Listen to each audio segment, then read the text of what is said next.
Assalamualaikum warahmatullahi wabarakatuh. Seperti Nabi SAW sampaikan dan dikutip kemudian oleh sahabatnya Baqrah an-Nafi' yang dicantumkan dalam Sunan At-Tirmidzi nomor hadis 2330, ketika ditanyakan, ya Rasulullah, wahai Rasulullah, siapa yang paling baik di antara manusia ini? Maka Nabi menjawab, man qala amruhu wa hasuna amaluhu, ialah orang yang dianugerahi oleh Allah usia yang panjang dan bisa disertai dengan panjangnya usia itu dengan baiknya amal. Saya baru dibacakan satu ayat Al-Quran dalam setiap sesi maulid itu tiba. Baru satu ini yang saya terus terang hatinya tadi saya pendam betul untuk tidak mengalirkan air mata terlampau dalam. Bukan karena suaranya juga luar biasa bagus dan dalam, tapi makna ayat itu memberikan satu janji yang harus diimani oleh setiap insan beriman yang mengaku umatnya Rasulullah SAW. Qari kita membacakan tadi Quran surah ke-33, surah Al-Ahzab ayat 21, pada ayat yang pertama. Laqad kana lakum fi Rasulillahi uswatun hasanah, atau di riwayat dari Warsh dan Qalun dari Nafi' bisa dibaca dengan iswatun hasanah.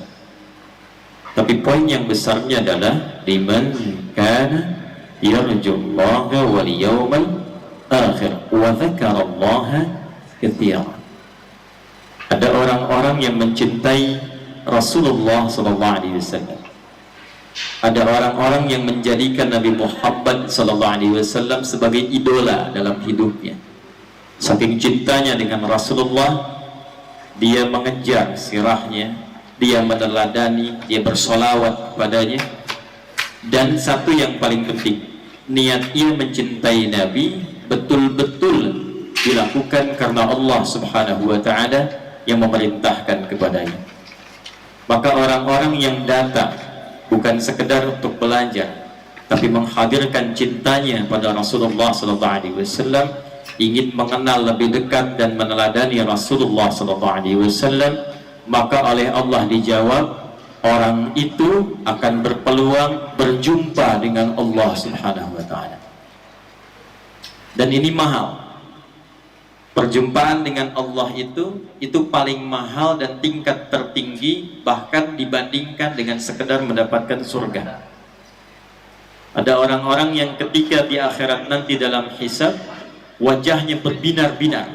Di ayat itu ditafsir lagi dengan Quran surah 75 Al-Qiyamah di ayat 22 sampai 23. Wujuhu yawma idzin nadhirah. Ada orang-orang yang di hari kiamat wajahnya berbinar dan bercahaya. Bukan karena masuk surganya, tapi ila rabbiha nadhirah, karena ia diperkenankan oleh Allah melihat langsung Rabbnya yang selama ini dirindukannya. Saya mau tanya begini Pak, Bu, teman-teman. Kalau kita ini berpisah dengan anak atau teman yang lagi belajar, pamit ke luar negeri, tidak bertemu misalnya selama 15 tahun, yang setiap waktu senantiasa diberikan semua hal yang kita perlukan. Kita butuh curhat, kemudian dilayani. Kita ingin mengadu, dibantu. Saatnya dia pergi, tak pernah bertemu selama 15 tahun.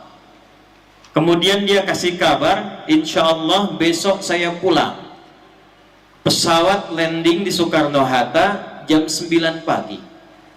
Kira-kira saya mau tanya, kalau diberi kabar pesawat landing jam 9, datang ke bandara jam berapa? Jam 7, jam 6, jam 5, nginep. Karena apa? Kangen, rindu.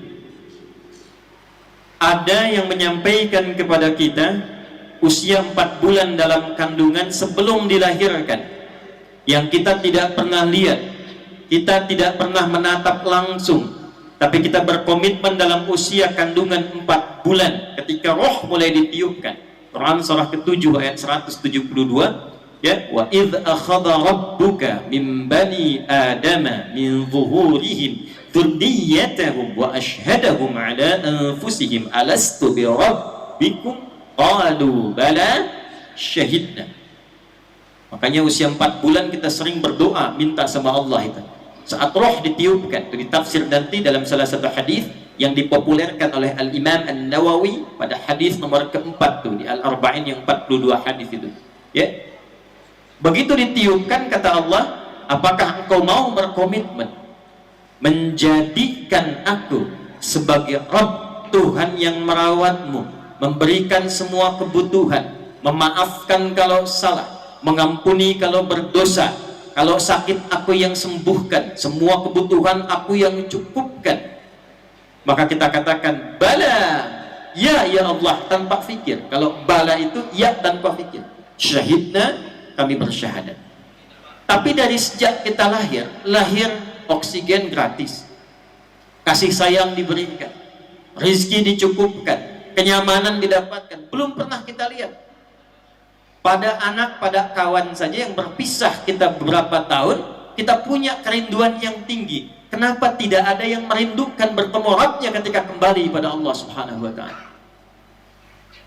Saya saat jenguk Ustaz Arifin Ilham, Allah yarham, itu di rumah sakit, itu begitu saya datang, tatap saya, pegang erat tangan saya, lalu mengatakan, Ustaz, saya sudah rindu. Masya Allah. Dia bisikan ke telinga saya, liqa Allah, sebentar lagi abang mau ketemu Allah. Liqa. Berapa di antara kita yang merindukan perjumpaan dengan Allah Subhanahu wa Ta'ala? Nah, yang paling menarik adalah ada orang-orang yang dijamin oleh Allah dan dia merindukan perjumpaan dengan Allah, dijawab oleh Allah di hari kiamat, yaumal akhir. Orang-orang ini diberikan bonus berjumpa dengan Allah karena kebiasaannya. Yang pertama, meneladani Rasulullah SAW, mengenalnya dan mencintainya saat ia berada di dunia ini. Jadi mencintai Nabi, meneladani, mengenal Rasulullah, bukan sekedar menjadikan kita insya Allah mendapatkan syafaat dari Rasulullah SAW yaumul qiyamah, tapi yang paling tinggi adalah langsung diperkenankan oleh Allah punya kesempatan menatap Allah Subhanahu wa Ta'ala. Sallu ala Nabi.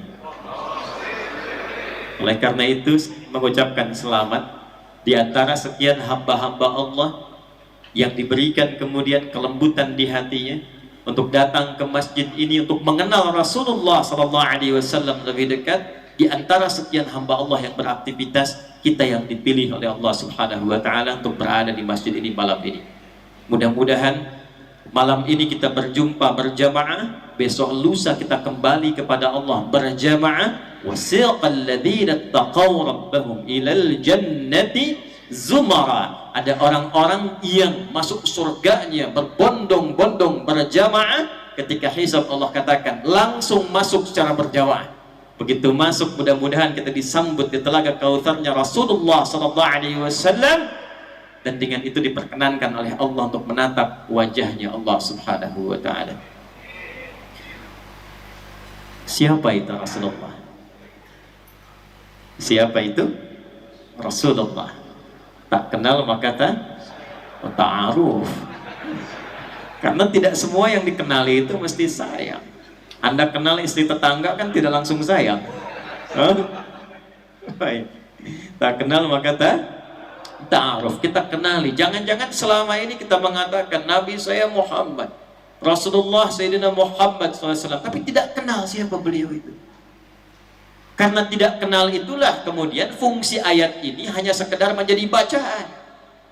Hikmahnya tidak dipraktekkan dalam kehidupan. Karena yang diinginkan oleh Allah itu, kenal Rasulullah itu bukan sekedar mengatakan asyhadu an la ilaha wa asyhadu anna Muhammadan.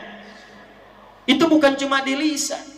Karena ada dulu orang-orang Arab Badui mengatakan itu, langsung turun ayat merespon. Quran surah ke-49 di ayat ke-14. Qalatil a'rabu amanna. Datang segelintir orang Arab Badui mengatakan, kami telah beriman, bersyahadat. Tiba kemudian turun jawaban langsung dari Allah. Nabi tidak komen. Awas, hati-hati, urusan iman dan kufur, awas, standarnya itu standar Allah. Gak boleh sembarangan mengeluarkan kata-kata kufur. Hati-hati. Saya ulangi, tidak boleh sembarangan mengatakan kata-kata kufur. Karena itu kalau ada aliran-aliran yang tidak jelas, sedikit-sedikit kafirkan orang, mesti hati-hati. Karena ketika kalimat itu diungkapkan, dia akan kembali mencari pemiliknya. Dia naik ke langit mencari, tidak ditemukan, di bumi tidak ditemukan, maka dia akan kembali kepada yang menuduhkan. Nah, adab Nabi ketika kemudian orang itu beriman, mengatakan saya beriman, Nabi diam, turun kemudian langsung berita dari Allah. Qalatil a'rabu amanna. Mereka berkata orang-orang Arab Badui, kami beriman. Kata Allah, qul, katakan Muhammad pada mereka, lam tu'minu. Kalian belum serius imannya. Walakin qulu aslamna. Tapi katakan pada mereka, kalian baru formalitas masuk Islam. Mengatakan Allah sebagai Tuhan, Muhammad SAW sebagai Rasul. Baru formal diucapkan di lisan. Walamma yadkhul imanu fi qulubikum. Sedangkan imannya itu, iman pada Allah, iman pada Rasulullah, itu belum masuk ke dalam hati. Sebab kalau di lisan dengan di hati itu beda. Masuk ke lisan, dikeluarkan di lisan, dengan masuk ke dalam hati itu berbeda. Sesuatu yang sudah masuk ke dalam hati, maka akan ada pembuktian melalui bagian seluruh tubuhnya. Contoh, kalau sedang bahagia itu, bahagia nih, senang. Malam ini ada berita dari DKM Al-Muflisin bahwa orang-orang yang ikut tabligh akbar akan dapat makan malam gratis. Oh, kelihatan wajahnya gembira. Jadi keadaan suasana hati itu gembira, nyaman, sedih, ekspresinya lewat apa? Semua yang muncul dan masuk ke hati diekspresikan dengan perilaku dalam kehidupannya. Bapak sayang pada anak, sayang itu kan sikap hati.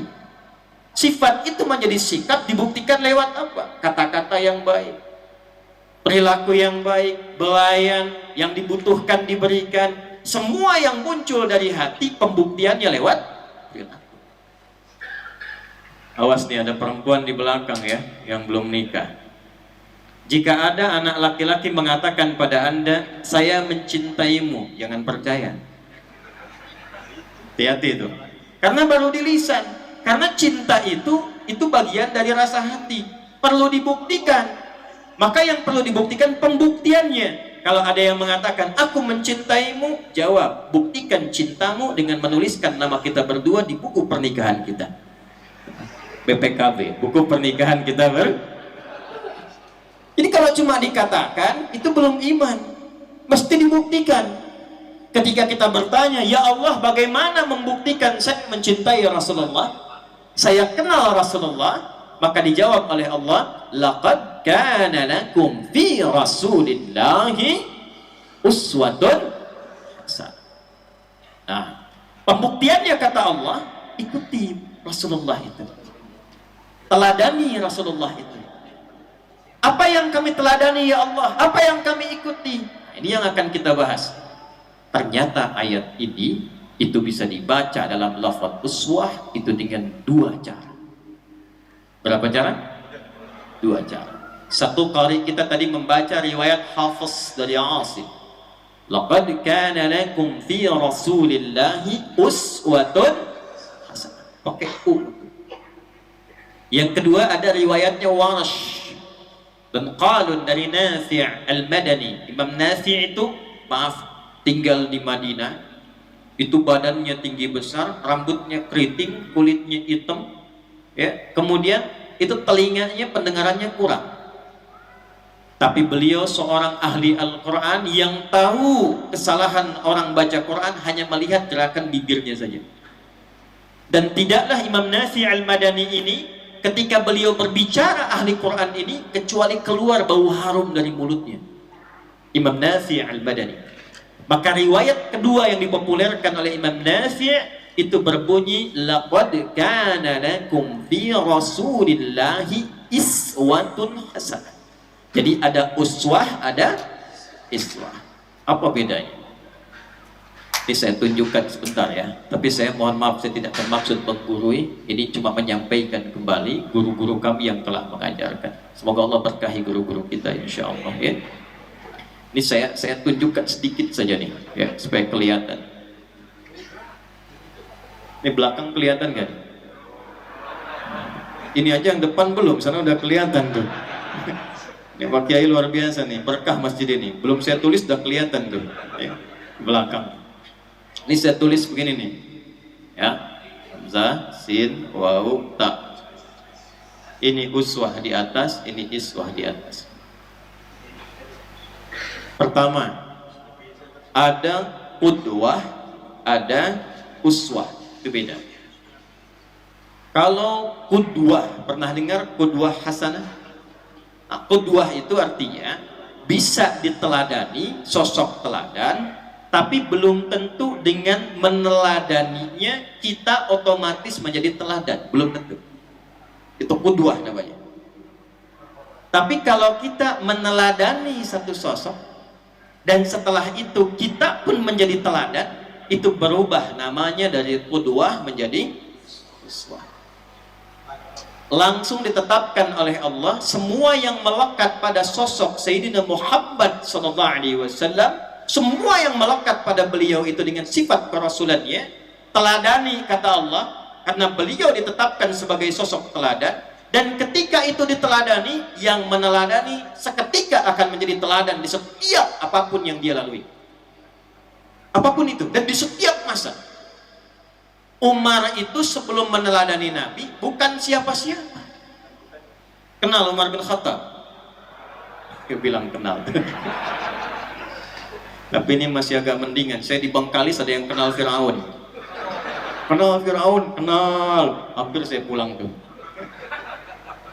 Umar itu sebelum kenal Nabi, ikut Nabi, bukan siapa-siapa. Dikenal di kalangan masyarakat jahiliyah. Maaf, ya, seorang yang suka nantang-nantang orang lain. Setiap hari kerjaannya minta duel. Kita ketemu di Gunung A, yang berani dengan saya. Tapi sebelum datang pamit dulu pada ibu yang telah melahirkannya, karena dia akan pulang tanpa nama. Umar paling minimal sehari mabuknya itu 5 kali dalam sehari. Karena itu ayat mirasan 3 termasuk Al-Maidah ayat 91 itu turun merespon pertanyaan Umar bin Khattab. Di zaman jahiliyah itu kalau pemabuk amatiran itu 5 kali sehari mabuknya. Kebayang yang profesional kan? Kapan Umar dikenal sebagai sosok yang seperti sekarang? Orangnya luar biasa, penegak kebenaran, banyak ide-ide brilian, orang yang luar biasa dalam menegakkan nilai-nilai keislaman, pemimpin yang fenomenal, teori belusukan dari Umar, ya, pengembangan pendidikan banyak dari Umar. Kapan dikenal demikian? Ketika kenal dengan sosok bernama Muhammad SAW. Siapapun, lompat era sahabat ke tabi'in, tabi'in ke tabi'at tabi'in, siapapun yang ikut dengan apa yang dituntunkan Muhammad SAW seketika berubah menjadi teladan. Dan hebatnya keteladanannya ini bisa dibaca dengan 2 cara. Ini bisa iswah dan bisa uswah. Ini saya ini dari kecil tuh senang Quran. Karena itu saya putuskan mengambil jurusan bahasa Arab formal untuk mendalami bahasa Al-Quran. Disertasi saya itu mendalami bahasa-bahasa, kata-kata, ayat-ayat di Quran di Muhammad 30 juz. Itu ketika menemukan bahasa Quran, singkatnya, saya mengambil sanad ijazah dulu tadi untuk menunjukkan yang saya sampaikan bukan biasa-biasa, tapi basic ilmunya kuat. Tidak ada satupun huruf dalam Al-Quran termasuk harakatnya kecuali punya makna. Kecuali punya makna. Ini yang harakat yang kita ketahui. Kalau garisnya miring kayak tidur tapi ada di atas namanya apa? Fathah. Kalau di bawah namanya apa? Kalau bulat begini namanya apa? Sukun. Kalau begini namanya apa? Dhammah. Itu semua ketika kita lekatkan pada bacaan Al-Quran, bukan harakat biasa, tapi punya makna di balik itu. Yuk kita lihat misalnya, ambil langsung kasrah dengan dhammah. Kasrah kenapa disebut dengan kasrah? Di ilmu bahasa kita akan temukan kasrah itu, kalau kita lihat posisinya di bawah disebut dengan khafad, yang rendah. Karena rendah tuh ke bawah, posisinya kecil, kasrah zujaj, kaca pecah, melahirkan pecahan-pecahan kecil. Jadi semua kata-kata jika ada harakatnya kasrah, ini menunjukkan bahwa kata-kata itu mengandung makna yang lembut, yang kecil, atau yang sederhana, yang rendah. Itulah sebabnya kalau kata ini dilekatkan pada perempuan, harakatnya i, ya, i itu kenapa sering pada perempuan, sementara laki-laki a, ya. Anta laki-laki, perempuan anti. Jazakallah khair laki-laki, perempuan jazaillah i. Kenapa i untuk perempuan? Untuk menunjukkan sifat perempuan yang lebih lembut dibandingkan dengan laki-laki. Jadi kalau ada i'tikaf di masjid ini, antum mau sampai subuh i'tikaf tuh, jam 2 keluar cari udara. Begitu keluar, misalnya dekat pohon tuh ada suara, nggak usah lari, tunjuk kasroh ya. Itu yang lembut, yang kecil. Jadi kalau disebutkan kasrah, ini menunjuk yang kecil-kecil, yang sederhana. Kalau disebutkan dhammah, indhamma, yang dhammu, dhamma, indimam, ya, dan alamatnya tinggi, rafa, ini menunjukkan yang tinggi-tinggi, yang terkumpul banyak. Dhammah itu yang terkumpul. Jadi Allah ingin memberikan kesan begini pada sosok Muhammad sallallahu alaihi wasallam, jangankan yang tinggi-tinggi, yang banyak bisa diteladani, yang kecil-kecilnya pun jadi teladan. Yang kecil-kecilnya. Jadi semua yang melekat pada sosok Muhammad sallallahu alaihi wasallam, semuanya, dari namanya, dari tumbuhnya, dari lahirnya, berkembangnya, sampai semua aktivitasnya, senyumnya, jalannya, nengoknya, bicaranya, sampai dengan wafatnya, sampai dengan doanya, bahkan keluhannya, itu ditetapkan oleh Allah. Kalau diikuti, jadi teladan kita dalam kehidupan. Karena itu kita akan mulai pelan-pelan dari mana kita mengenal Rasulullah sehingga bisa mengikuti keteladanan yang melekat pada beliau. Kita ambil yang kecil-kecilnya dulu, kalau level besar agak tinggi, tapi nanti saya berikan satu contoh untuk dipraktekkan malam ini insya Allah. Yuk kita ambil yang kecil dulu, dari namanya. Siapa nama beliau? Siapa nama beliau? Yang kencang, katanya cinta pada Rasulullah, nggak kenal namanya. Siapa namanya? Kita tanya pada Rasulullah, siapa nama baginda ya Rasulullah? Nanti kita balikkan kemudian dari nama ini berapa yang Allah kemudian abadikan dalam Al-Quran. Buka di Al-Bukhari nomor hadis 3532, 3532. Kita lihat bagaimana Nabi SAW memperkenalkan nama beliau. Ana, kata beliau, qala Rasulullah SAW, saya lebih cepat langsung lompat ke bagian tertingginya. Ana Muhammadun wa Ahmad wa ana al-mahi alladhi yamhu biyyal kufra wa ana al-hashir alladhi yuhsharun nasu ala qadami wa ana al-aqib. Diperkenalkan oleh Rasulullah 5 nama yang melekat pada beliau. Ada berapa nama? Catat nih ya, mungkin ini informasi baru untuk kita. Ini langsung dari nabinya. Ana Muhammad, 1. 2 Ahmad. 3 Al-Mahi. 4 Al-Hashir. Dan kelima Al-Aqib. Ada berapa? 5. Nah, sekarang kita urutkan baik-baik dan kita lihat. Semua nama yang disebutkan Rasulullah ini, dan nanti dari 5 ini 2 yang diabadikan dalam Al-Quran, dan dari 2 nama ini terdapatlah pancaran rukun Islam. Nanti dari 5 yang 2 diabadikan dalam Al-Quran, yaitu 2 nama pertama, Muhammad, disebutkan 4 kali dalam Al-Quran. Surah ketiga Ali Imran ayat 144, surah ke-33 Al-Ahzab ayat ke-40, kemudian ditemukan di Quran surah ke-47 Muhammad dengan namanya sallallahu alaihi wasallam, di ayat yang kedua, dan yang keempat Quran surah ke-48 di ayat ke-29. 4 kali disebutkan dalam Al-Quran, kata Muhammad. Dan Ahmad sekali disebutkan dalam Al-Quran. Quran surah 61 As-Saff di ayat yang ke-6. 4 kali Muhammad, 1 kali Ahmad. 4 tambah 1 berapa? 5. Dan jarang orang mengkaji kenapa di ayat ini disebutkan Muhammad, di ayat itu disebutkan Ahmad. Kenapa Ahmad cuma sekali, Muhammad 4 kali? Dan nanti kita akan lihat ahadiyat. Tapi sebelum kita ke sana, kita akan urutkan dulu semua nama yang melekat pada Rasulullah SAW. Itu 5-5-nya semuanya nama sifat. Dan tidak ada nama zat. Apa bedanya Ustaz nama zat dengan nama sifat? Kalau nama zat itu nama yang dilekatkan pada diri untuk membedakan satu sosok dengan yang lainnya. Adi yang ini, Asep yang lain, Pak Asep yang nengok Pak Asep, Pak Adi yang nengok Pak Adi.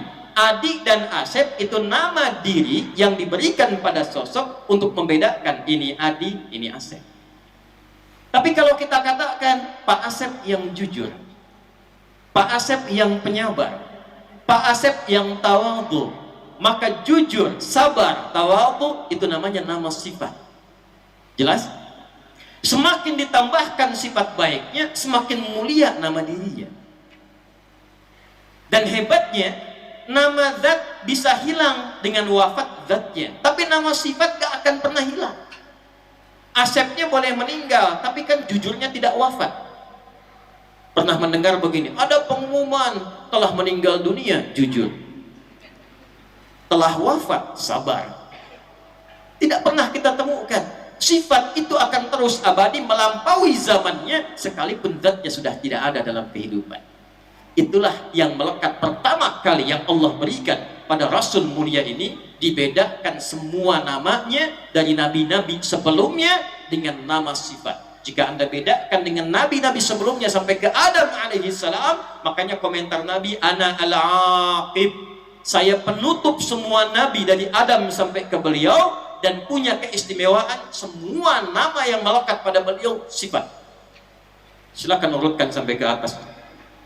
Muhammad sallallahu alaihi wasallam bin Abdullah bin Abdul Muttalib bin Hashim bin Abdul Manaf bin Qusay bin Murrah bin Kilab bin Ka'ab bin Ghalib bin Fihr bin Malik bin Nadar bin Kinana bin Khuzaimah bin Mudrika bin Ilyas bin Nizar bin Mudar bin Ma'ad bin Adnan bin Addi bin Adri bin Muqawwam bin Nahur bin Tarikh bin Ya'rub bin Yasdub bin Nabit bin Ismail alaihi salam bin Ibrahim alaihi salam bin Azar atau bin Nahur bin Abir bin Kinan bin Al-Fahshad bin Sam bin Nuh alaihi salam bin Mikhlail bin Matusyara bin Kinan bin Anwas bin Tis bin Adam alaihi salam. Coba ulangi. Ana al-aqib, kata Rasulullah, saya al-khatim, saya penutup. Cuma bedanya nama saya dengan nabi sebelumnya, semua nabi sebelumnya itu rata-rata namanya nama zat. Kalaupun ada sifat 1-2, tapi Rasulullah yang istimewa ini, wa innaka la'ala khuluqin 'azim, ya, yang kesaksian langsung dari Allah, akhlaknya begitu agung dan tinggi, saking tingginya semua nama yang melekat pada beliau bisa diteladani karena sifat, bukan zat. Sifat bukan zat. Itu yang paling utama satu. Jadi kalau kita mau gali apa yang melekat pada Rasulullah supaya kenal Nabi, yang pertama diperkenalkan oleh Allah, kenali namanya dulu. Laqad kana lakum fi Rasulillahi, kita mulai dengan iswah dulu, namanya dulu. Jangan-jangan selama ini menyebut namanya, tapi kita tak kenal dengan sifatnya. Sifat apa yang melekat pada nama itu? Nah, sekarang kita keluarkan yang viral dulu dalam Al-Quran, 2 nama, Muhammad dan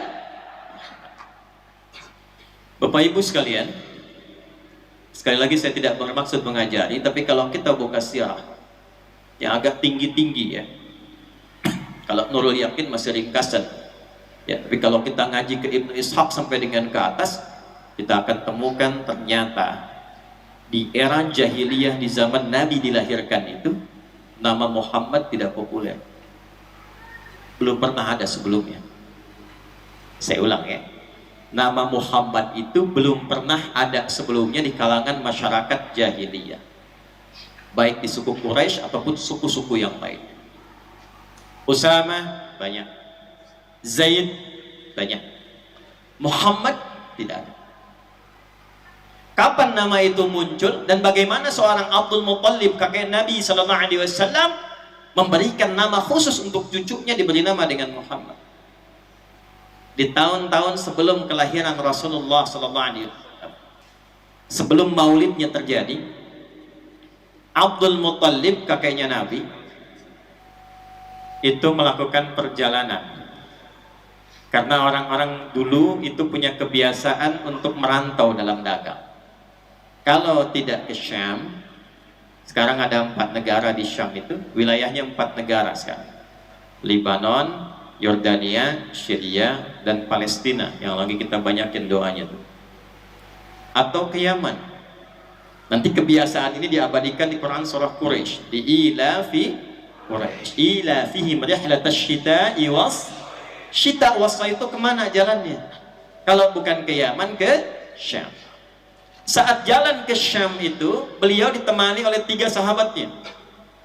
Satu namanya Sulaiman bin Mu'adhi, yang kedua namanya Hulailah bin Hajij, dan yang ketiga namanya Himran.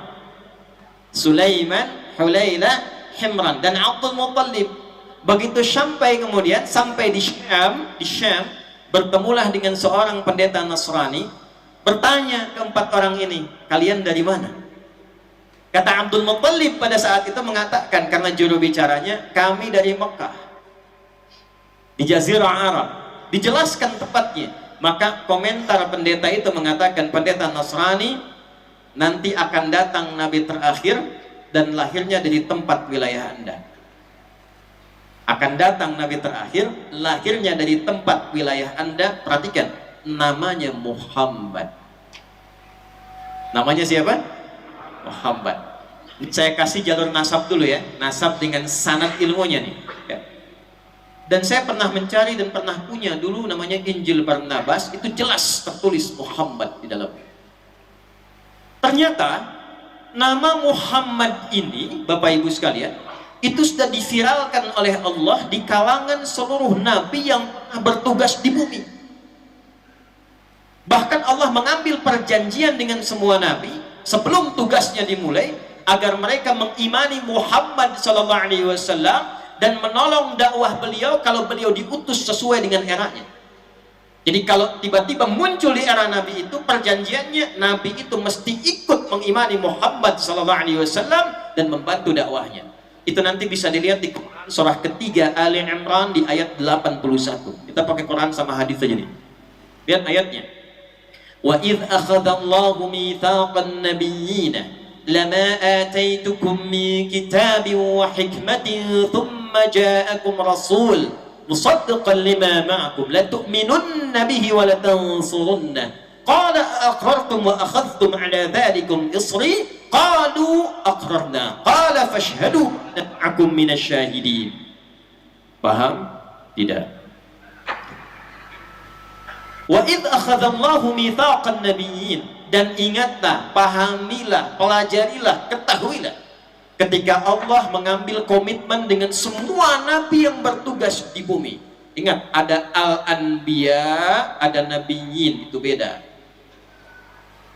Kalau al-anbiya itu beberapa nabi, tapi tidak semua nabi. Ada surah ke-21 namanya surah apa? Al-Anbiya. Tadi yang ayat kedua yang dibacakan. Wa ma arsalnaka illa rahmatan lil alamin. Di Al-Anbiya. Kenapa disebut Al-Anbiya? Karena di surah itu ada beberapa nabi dikisahkan, tapi tidak semua nabi. Tapi kalau kita ingin merubah menjadi bentuk semua nabi tanpa kecuali, kalimatnya berubah dari anbiya menjadi nabiyyin. Wa idh akhadallahu mitsaqan nabiyyin, dan pahami, ketahui, ingat, pelajari ketika Allah mengambil komitmen dengan semua nabi yang bertugas di bumi. Lama ataitukum min kitabi wa hikmah, ketika aku, kata Allah, akan menugaskan engkau jadi nabi, aku berikan buku petunjuk, pedoman kitab, dan dijelaskan lewat hikmah.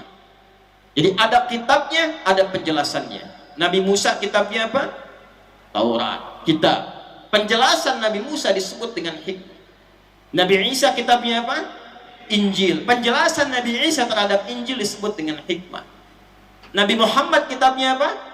Al-Quran. Penjelasan Nabi Muhammad terhadap Al-Quran disebut dengan hikmah. Semua Nabi saat menerima kitab dan hikmah, kata Allah, harus ada komitmen. Kalau tugas kalian saat berjalan bersamaan dengan itu lahir Nabi penutup, kalian harus membantu risalahnya, beriman kepadanya, dan menolong dakwahnya. Kata Allah, apakah kalian semua komitmen? Mereka berkata, kami komitmen ya Allah. Qala fashhadu wa ana ma'akum minasyahidin. Bersyahadatlah kalian karena aku menyaksikannya. Jadi nama Muhammad SAW itu bukan nama yang diberikan oleh manusia. Ingat itu. Mungkin baru tahu kita malam hari ini. Itu bukan nama yang diberikan oleh manusia. Karena itulah semua nabi sudah tahu itu diviralkan di setiap masanya. Bahkan khusus Nabi Ibrahim dan Nabi Ismail alaihi wassalam. Ibrahim itu gelarnya Khalilullah, yang paling dekat dengan Allah. Paling dekat dengan Allah. Dan Abul Anbiya, bapaknya para nabi, karena semua ke bawah keluarganya itu nabi. Dari semua jalur. Sayyidah Sarah melahirkan nanti Ishak, Ishak turun Yakub, Yakub turun Yusuf, terus sampai ke Isa alaihi salam. Sayyidah Hajar menurunkan sampai Sayyidina Ismail alaihi salam sampai Muhammad sallallahu alaihi wasallam. Disebut Abul Anbiya, khusus zamannya Nabi Ibrahim dan Nabi Ismail alaihi wasallam. Itu sampai keduanya berdoa di samping Ka'bah supaya Nabi Muhammad SAW spesial, lahirnya nggak boleh sama dengan nabi-nabi lain, harus lahir di tempat atau di sisi tempat yang paling spesial di bumi. Apa tempat yang paling istimewa di bumi? Ka'bah. Ya, dari mana tahunya? Quran surah ketiga Ali Imran ayat 96 sampai 97. Inna awwala baiti wudi'a lin-nas. Sungguh kata Allah, aku tegaskan, rumah pertama yang dibangunkan untuk manusia, bukan manusia yang bangun. Saya ulang ya, rumah pertama yang dibangunkan untuk manusia sebagai kiblat, bukan manusia yang bangun. Nanti buka kitab namanya Akhbaru Makkah, karya Az-Zuraqli. Anda buka halaman 13 sampai 15 tuh. Itu disampaikan bagaimana di situ dalil disebutkan malaikat diperintahkan oleh Allah bangun Ka'bah sebelum Adam turun. Dibangun. Nanti zaman Nabi Nuh alaihissalam hancur bagian atasnya terkena banjir. Sisa pondasi. Nah, pondasinya ini diperintahkan oleh Allah kepada Nabi Ibrahim, Nabi Ismail, tinggikan lagi di era Nabi Ibrahim. Maka beliau menapakkan kakinya, bawa batu untuk meninggikan lagi. Tapak pertama yang ditapakkan untuk melakukan perbuatan besar disebut makom namanya. Di makom itu tapak terhormat. Ya, kenapa kita sebut kuburan dengan makam? Untuk memberikan kesan hiduplah dengan terhormat supaya wafatnya pun dihormati. Makanya kita sebutkan makam ulama, makam aulia, dengan makam para kiai. Kenapa? Karena hidup mereka terhormat. Ada pesan di balik nama makam. Bekerjalah selama hidup dengan terhormat agar wafat pun Anda terhormat. Itu maksudnya. Maka sampai sekarang walaupun Nabi Ibrahim sudah tidak ada, makamnya tetap ada. Hajar Aswad, multazam, kemudian ada pintu, tarik garis lurus, geser kanan dikit, itu makam Ibrahim. Begitu diinjakkan kaki, anaknya yang usia 3-4 tahun kurang lebih, datang dari sisi kanan bawa batu, mengatakan, Papa, saya mau bantu, boleh nggak? Maka bawa batu, batu dalam bahasa Arab disebut dengan hajar. Disusun-susun menjadi hijar. Maka daerah itu sampai sekarang disebut dengan Hijar Ismail. Apa kaitan dengan Nabi Muhammad SAW? Begitu selesai ditinggikan Ka'bah itu, berdoalah keduanya. Berdoa keduanya di samping Ka'bah. Doanya ada 3.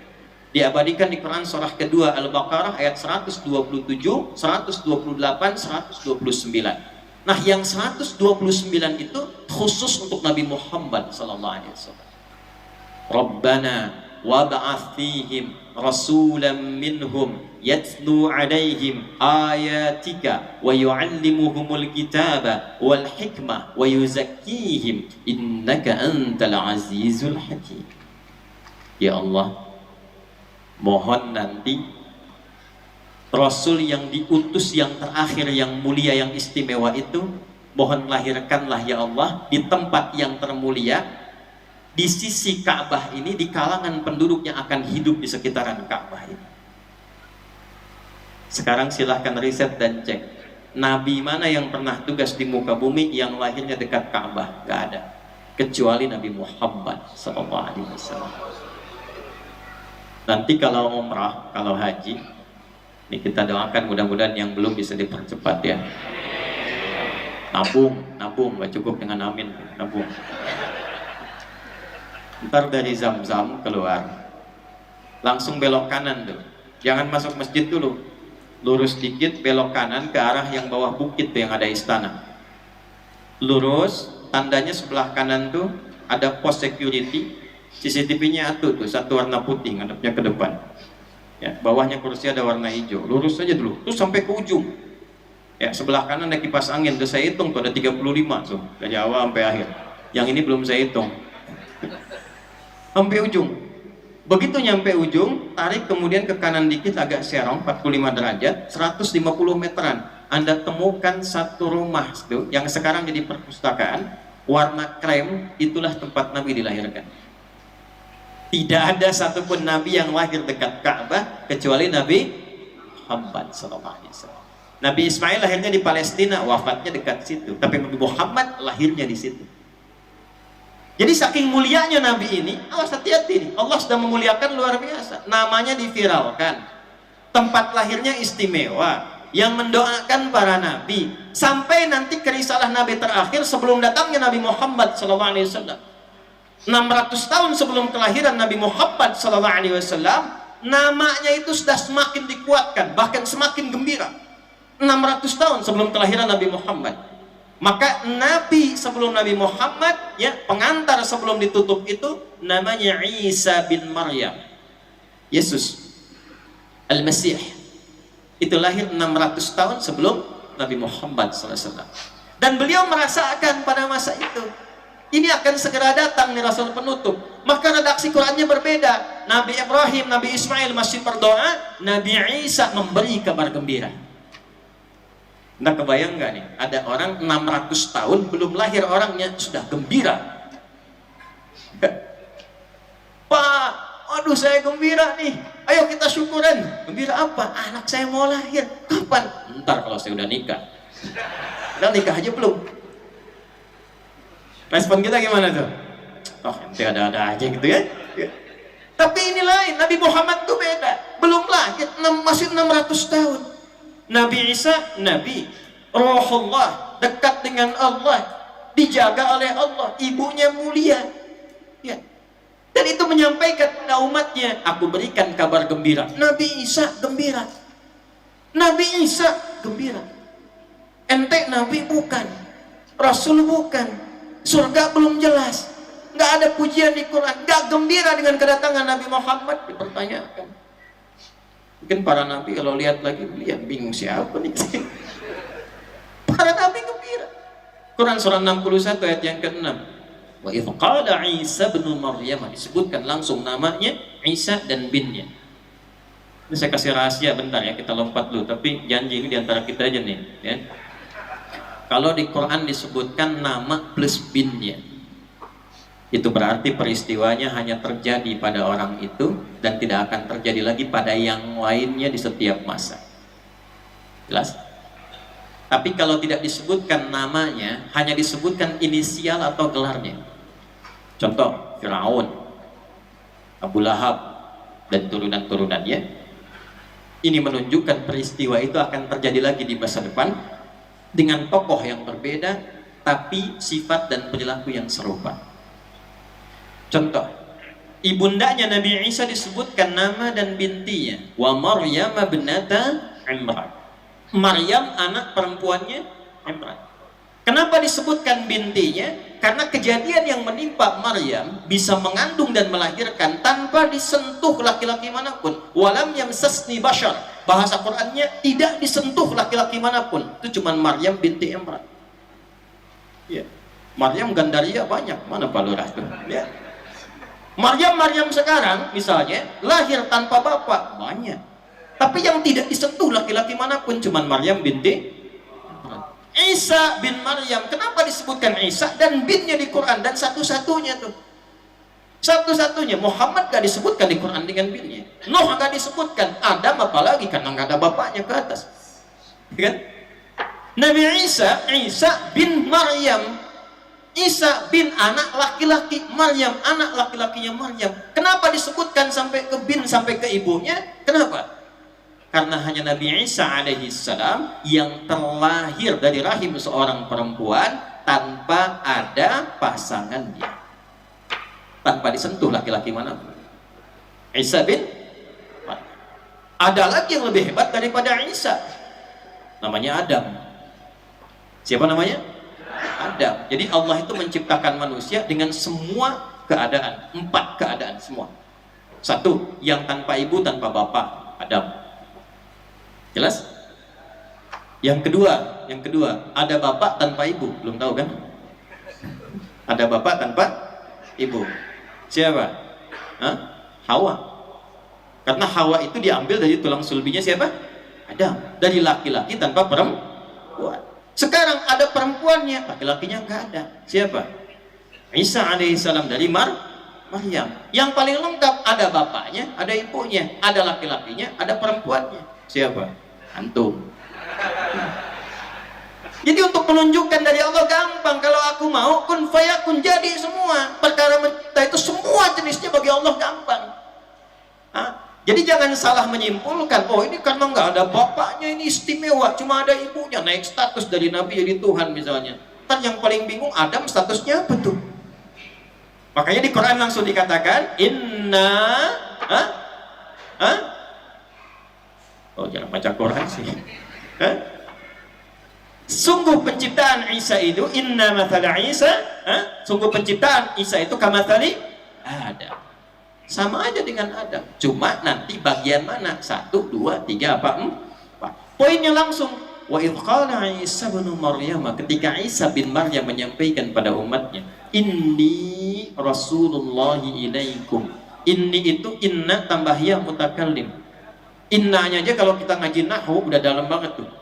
Inna harfu nasbin wa taukidin tansibul isma wa tarfa'ul khabara mabniyun 'alal fathi la mahalla lahu min i'rabi. Paham? Tidak. Ya. Inna huruf nasab dan taukid, menancapkan kepada diri, jangan goyah, meyakinkan tanpa ragu.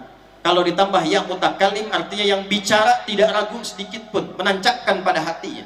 Kata Nabi Isa alaihissalam, inni rasulullahi ilaikum. Hei, saya tegaskan ya, saya saksikan pada diri saya tanpa ragu, saya adalah utusan Allah untuk kalian semua, pada umatnya. Musaddiqan lima baina yadayya minat Taurat. Saya meneruskan risalah Taurat yang sampai ke saya. Dari Nabi Musa terus nanti ada Daud, ada Sulaiman dan sebagainya, sampailah ke Nabi Isa. Di era Nabi Isa, risalahnya lanjut, karakternya disesuaikan dengan umatnya, diberi nama dengan Injil. Jelas? Belum selesai. Wa mubasysyirun bi rasuliyati min ba'di ismuhu wa mubasysyira, dan aku memberi kabar gembira. Nabi Isa gembira. Padahal 600 tahun sebelum kelahiran Nabi dikonfirmasi. Yang konfirmasi siapa? Al-Quran. Nah, jadi setiap orang Islam itu kalau mengaku beriman pasti gembira dengan kehadiran Nabi Muhammad SAW. Pasti gembira. Nah, nanti cara mengekspresikan kegembiraannya, maulidnya seperti apa? Gambarannya seperti apa? Maka yang pertama diisyaratkan oleh Al-Quran, kenali namanya.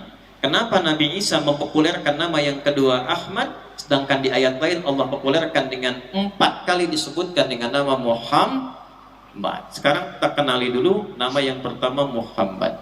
Tadi saya katakan dari keterangan Nabi Isa ini beliau mempopulerkan, ini namanya nih Muhammad Ahmad.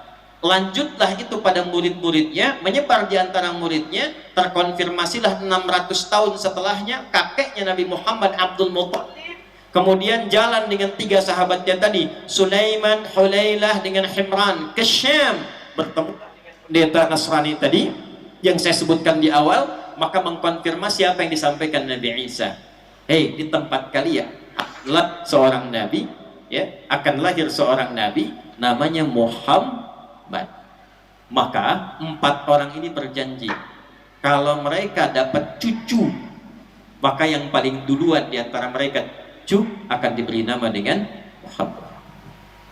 Ya, yang duluan dapat cucu diberi nama dengan Muhammad. Qadarullah ketika pulang ternyata lahirlah dari Sayyidah Aminah anak laki-laki, cucunya Abdul Muttalib. Di antara 4 ini yang duluan dapat cucu Abdul Muttalib, maka diberi namalah dengan nama Muhammad. Nama itu belum familiar di lingkungan Quraisy pada masa itu, nggak ada yang tahu.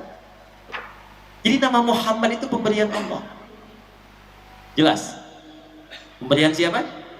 Allah. Apa artinya Muhammad? Sallu ala Nabi. Muhammad. Muhammad itu bentuk superlatif, sirah mubalaghah, mengandung makna yang paling lengkap yang asalnya dari kata Mahmud. Ini asalnya Mahmud nih, Mahmud. Ada Pak Mahmud di sini? Kalau ada orang namanya Mahmud, Mahmud itu satu sifat mulia yang bermakna sosial, baik dari dalam diri keluar. Contoh, jujur tapi kurang sabar. Satu sifat saja, jujur tapi kurang sabar. Nah itu kalau diambil ke bahasa Arab namanya Mahmud.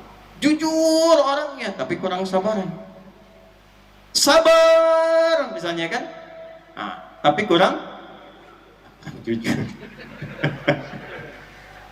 Satu sifat yang baik itu Mahmud.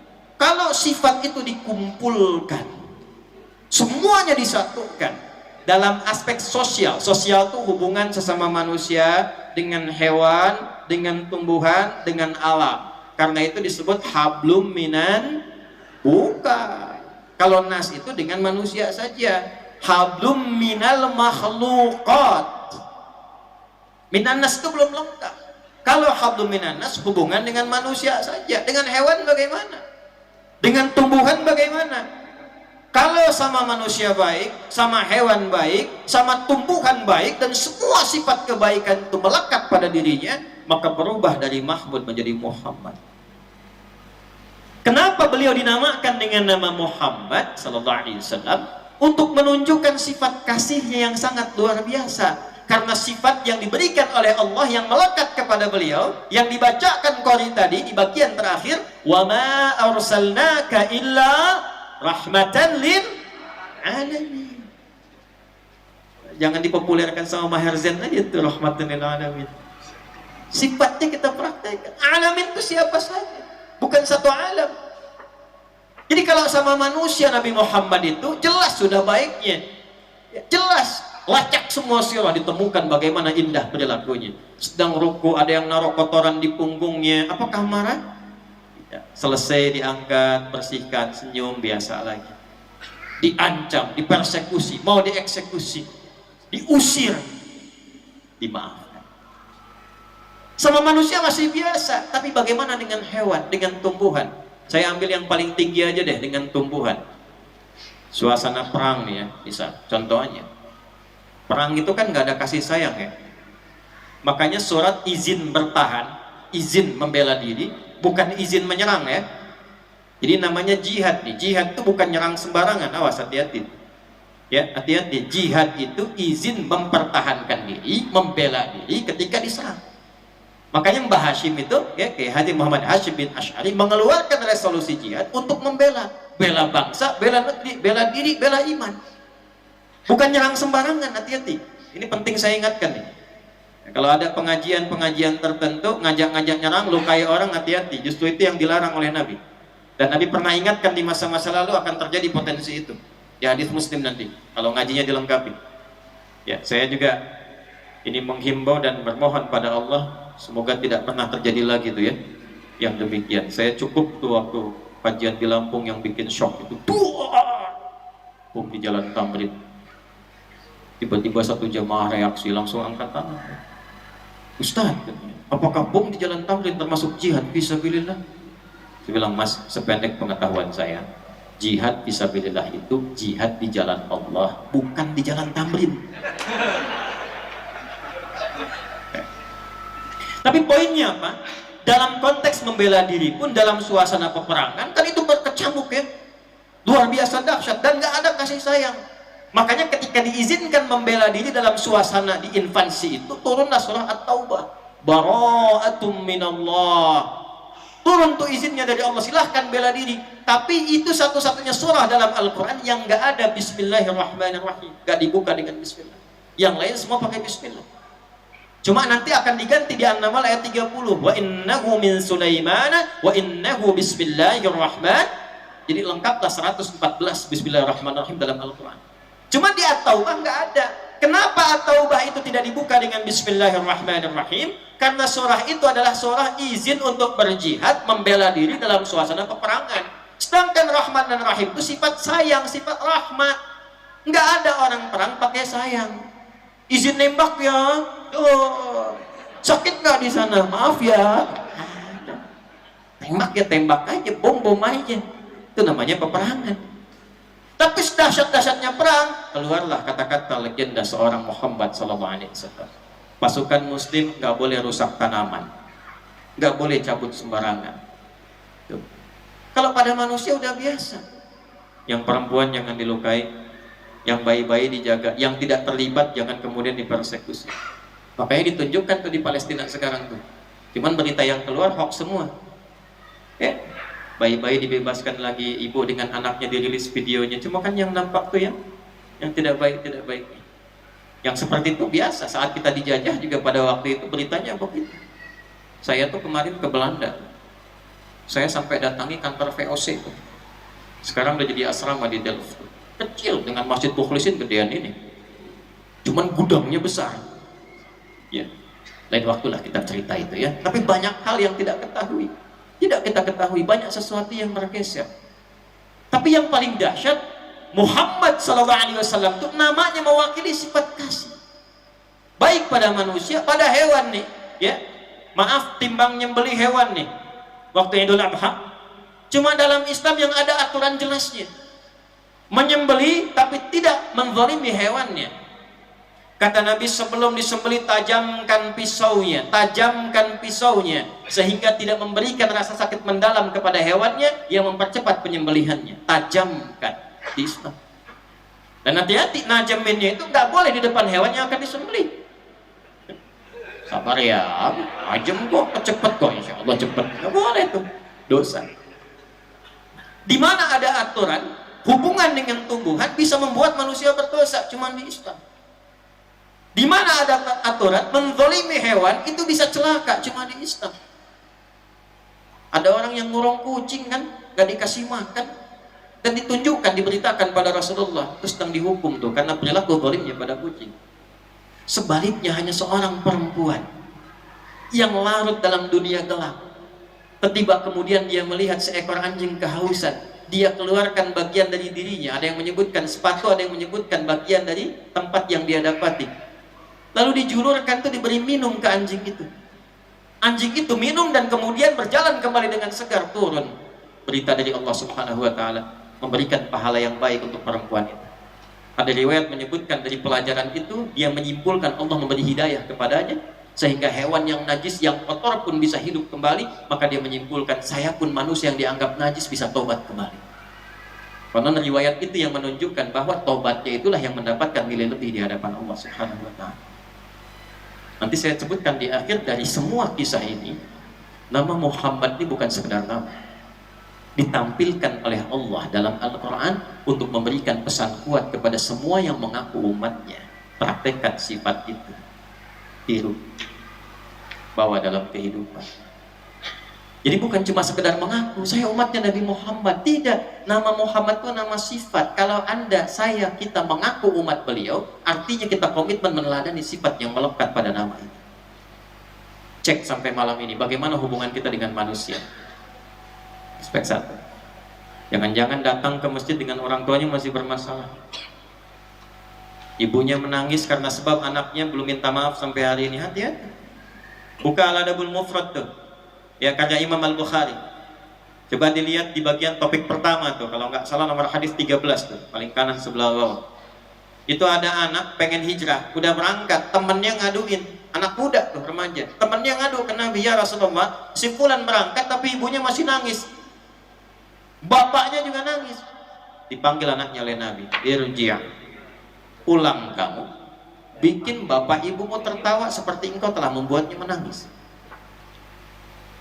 Jadi semua aspek itu diperhatikan. Kalau mengaku umat Nabi Muhammad SAW, cek hubungan dengan makhluk, dengan orang tua dengan anak, ya, dengan tetangga, dengan kerabat, dengan karyawan di kantor. Hubungan sesama muslim, hubungan sesama manusia, muslim dengan non muslim, muslim dengan muslim. Coba cek, saya ini agak bingung sebetulnya, heran saya. Tapi kalau ngaji lagi, saya baru paham apa yang disampaikan Nabi. Kok sekarang bisa ada yang mengaku sama-sama umatnya Nabi Muhammad, tapi saling mencela, saling merendahkan, dan dengan bangganya mengatakan, saya pengikut sunnah Nabi, saya pengikut Nabi Muhammad, saya umatnya Nabi Muhammad. Sejak kapan Nabi mengajarkan permusuhan? Sejak kapan Nabi mengajarkan celaan? Innamal mu'minuna ikhwah. Semua orang kalau sudah mengatakan beriman, bersaudara. Itu diperjelas lagi di Quran surah ketiga Ali Imran di ayat ke-103. Fa asbahtum bi ni'matihi ikhwana. Kalian mesti beda dengan jahiliyah, kata Allah. Kalau sudah beriman, jahiliyah itu dulu banyak musuhan. Banyak bermusuhan, dikit-dikit musuhan, dikit-dikit perang, dikit-dikit musuhan, dikit-dikit bunuh. Satu mati di sana, sini juga mesti mati. Di Mekah demikian, ke Madinah demikian, Aus dan Khazraj. Ratusan tahun. Begitu beriman turun ayat. Wa'tasimu bihablillahi jami'an wala wadhkuru ni'matallahi 'alaikum idh kuntum a'da'an fa'allafa baina qulubikum fa asbahtum bi ni'matihi ikhwan. Dulu sebelum kalian beriman, kalian banyak musuhan, mencela, menghina, merendahkan, menyakiti, persekusi sampai eksekusi. Itu belum beriman. Ketika kalian mengaku beriman, kata Allah, dipersaudarakanlah dengan iman itu. Fa asbahtum bi ni'matihi ikhwan. Dan ikhwan itu diambil dari kata ukhuwah, dari kata yang berarti satu hubungan seperti nasab, seperti saudara, seperti saudara sebapak. Memang kita itu saudara sebapak. Bapak kita yang tertinggi namanya Nabi Adam. Makanya di Quran disebutkan 7 kali Bani Adam, supaya 7 hari dalam sepekan itu kita merasa bersaudara tuh sesama anak Adam. Jadi kalau Anda mau mencela teman Anda, rasakan itu saudara Anda, apalagi beriman. Ya. Maaf Pak, maaf nih, Bapak punya saudara tuh, saudara sekandung. Ya, saudara sekandung. Saudara sekandung. Dihina oleh orang, dibela nggak? Dibela. Kalau dia sakit, dibantu nggak? Dibantu.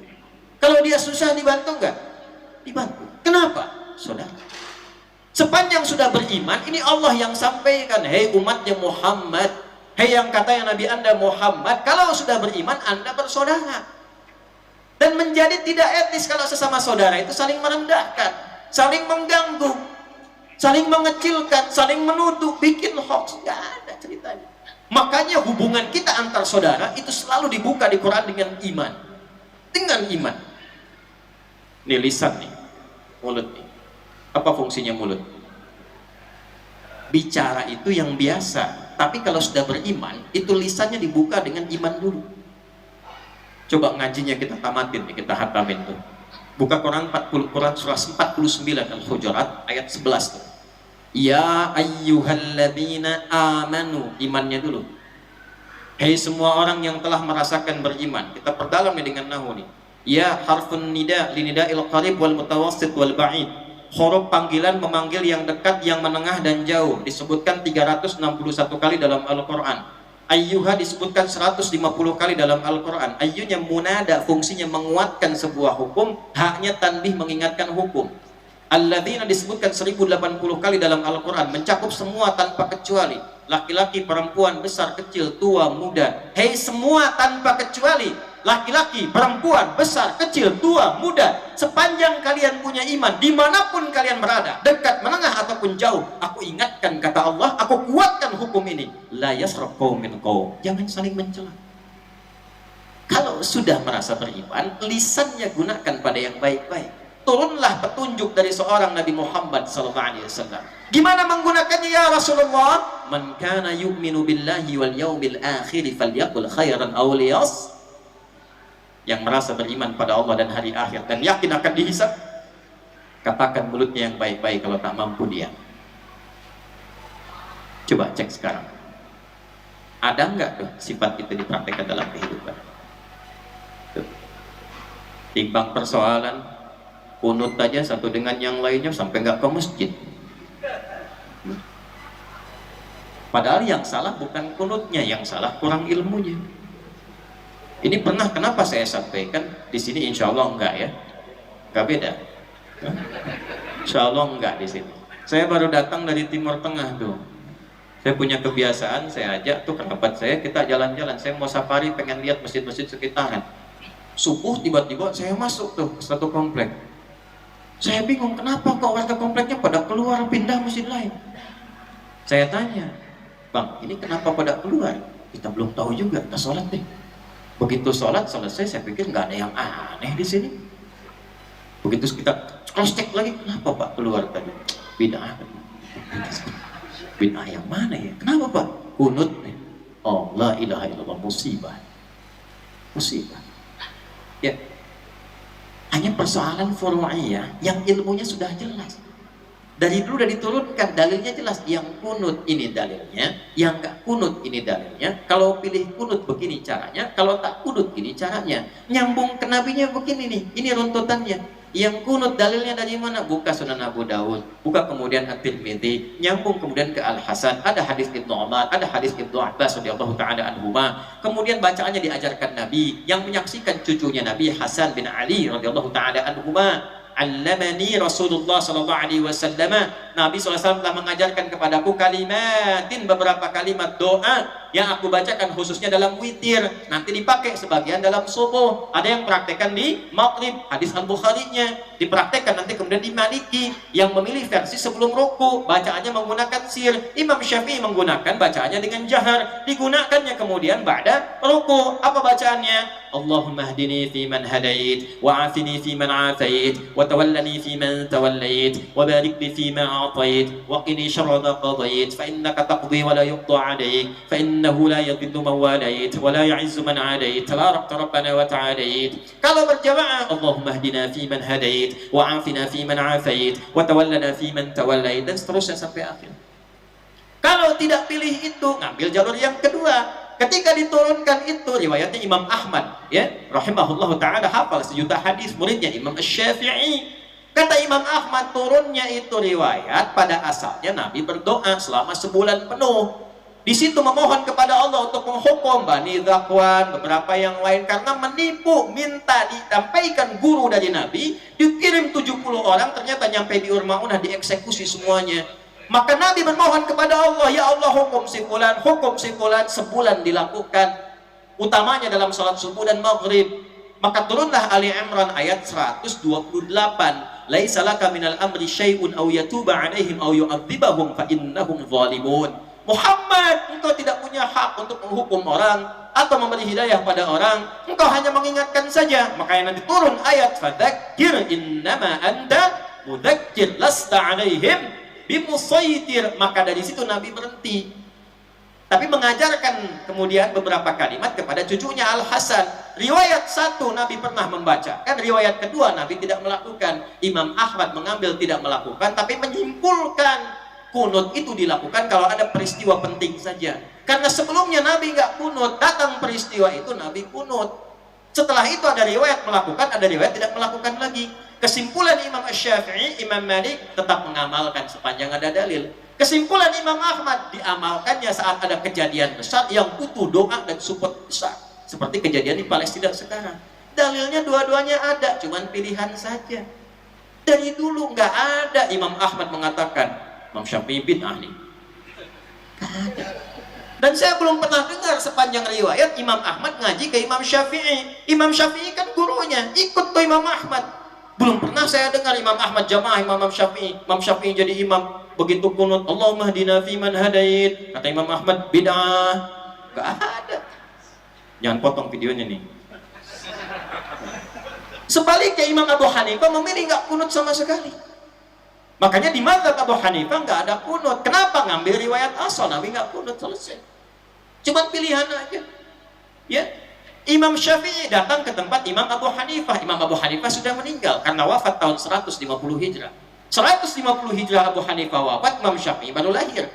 Ketika tumbuh dewasa berkembang jadi mufti, mendatangi tempatnya, maka muncul dua muridnya. Dua murid Abu Hanifah masih hidup, namanya Imam Abu Yusuf dan Imam Muhammad. Datang ke situ bawa murid. Tiba Imam Abu Yusuf dan Imam Muhammad meminta Imam Syafi'i jadi imam pas subuh untuk menghormati tamu dan ulama besar. Silahkan katanya jadi imam. Muridnya langsung komen, menang kita nih katanya. Kebiasaan tuh, guru biasa-biasa, murid pengal. Yang paling kenceng kan biasanya muridnya tuh. Gurunya mungkin biasa-biasa aja. Ya. Tapi kalau ada gurunya juga luar biasa lah ya. Guru kencing berlari, murid udah tuh, kalau berlari kan kemana-mana tuh ya. Ini problemnya. Maka apa yang terjadi?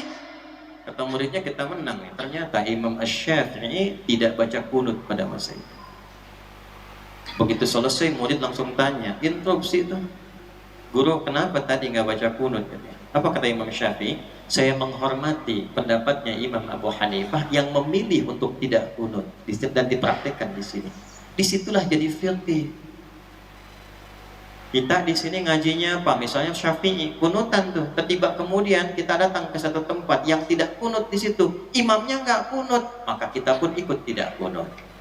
Dan jangan sujud sahwi. Karena hadisnya jelas, innama ju'ilal imamu liyutamma bihi fa qira'atul imam qira'atul ma'mum. Imam dijadikan untuk diikuti.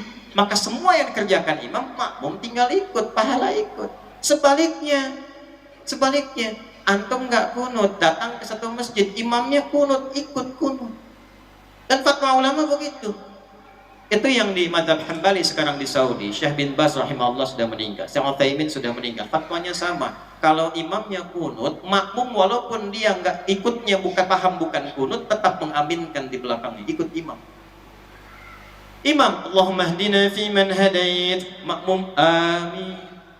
Wa'afina fi man afait, makmum amin. Dan ustadz pun jangan bawa mazhab sendiri. Ikuti mazhab yang berkembang di daerahnya. Saya ngajar di Malaysia. Malaysia mazhabnya Syafi'i. Saya imamin pakai mazhab Syafi'i. Tapi saya di Tripoli diangkat jadi amin khutbah. Sana Maliki mazhabnya. Saya praktikkan Maliki. Antum punya pemahaman, datang ke satu tempat di wilayah itu pemahamannya sudah Syafi'i. Antum datang bawa Hambali aja ikut. Dan nggak ada hubungan dengan ormas. Ormas itu bersaudara, saling menyatukan, saling memudahkan untuk membawa nafas keislaman yang baik. Allahumma hdini fi man hadait, NU.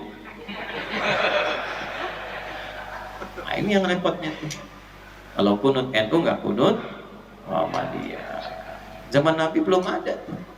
Dan dua-duanya ormas bagus, nggak ada masalah. Kita doakan untuk saling bekerja sama dan memakmurkan bangsa, itu yang paling penting.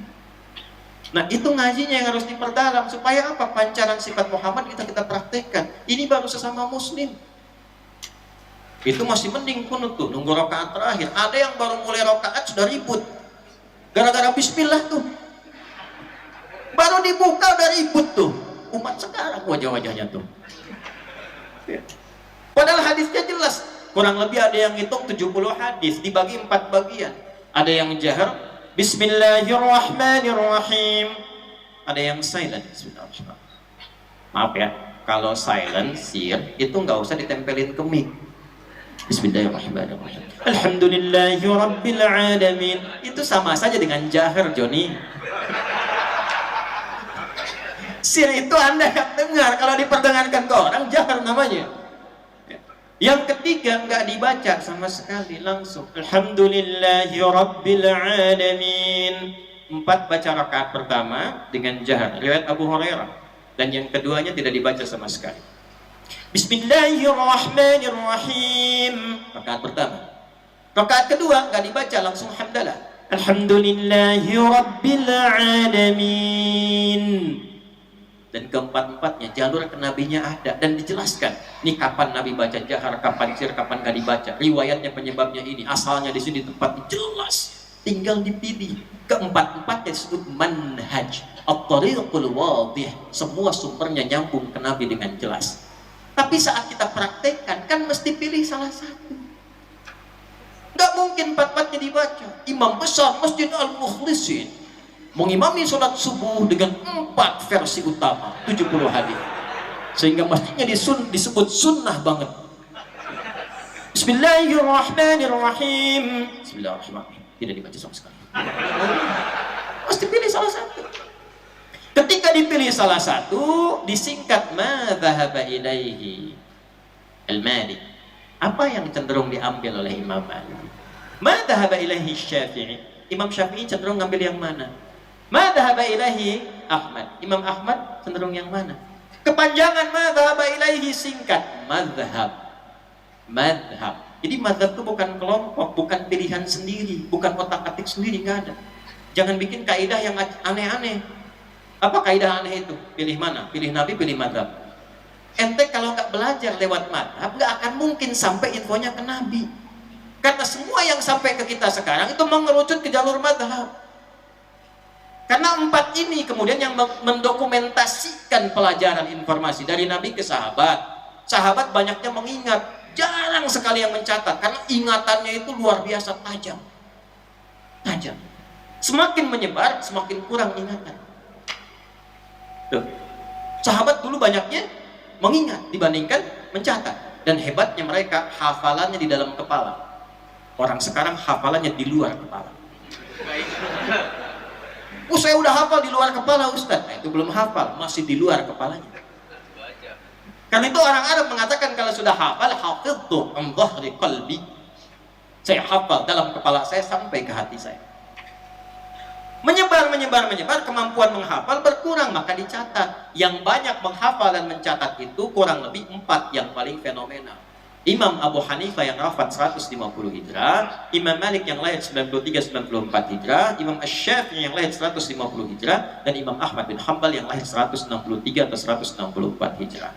Nah, semua dokumentasi itu, itulah yang sampai ke kita sekarang dipelajari.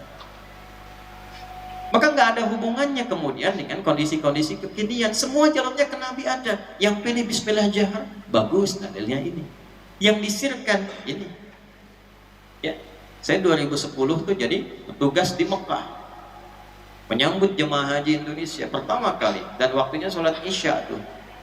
Itu pertama jemaah datang, pas imamnya saya sudah masih ingat betul saya suasana begini. Sudah siap takbir, Allahu Akbar.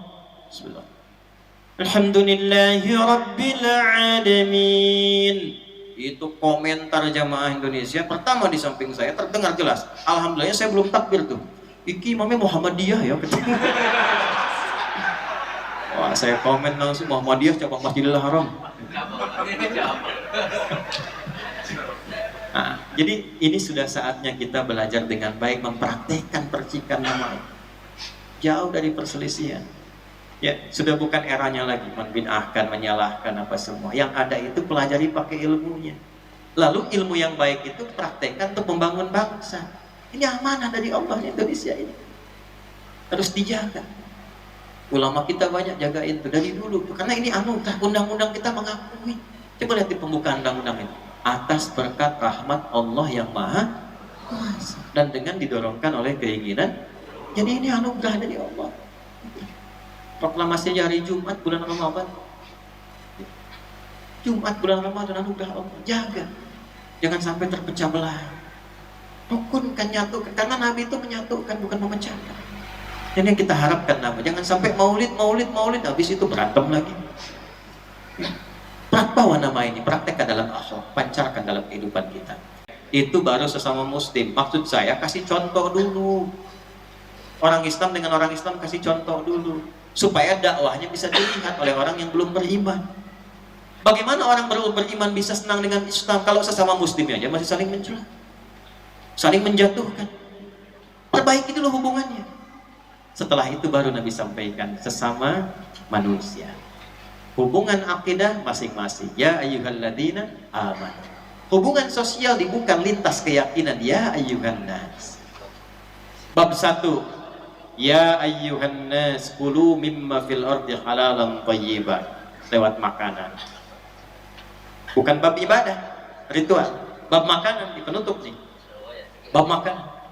Ketika dibuka bab makanan, indahnya apa? Pakai nas, lintas keyakinan. Kalau sudah baik sesama muslim, mulai keluar. Supaya dirasakan nikmat Islam oleh non-muslim.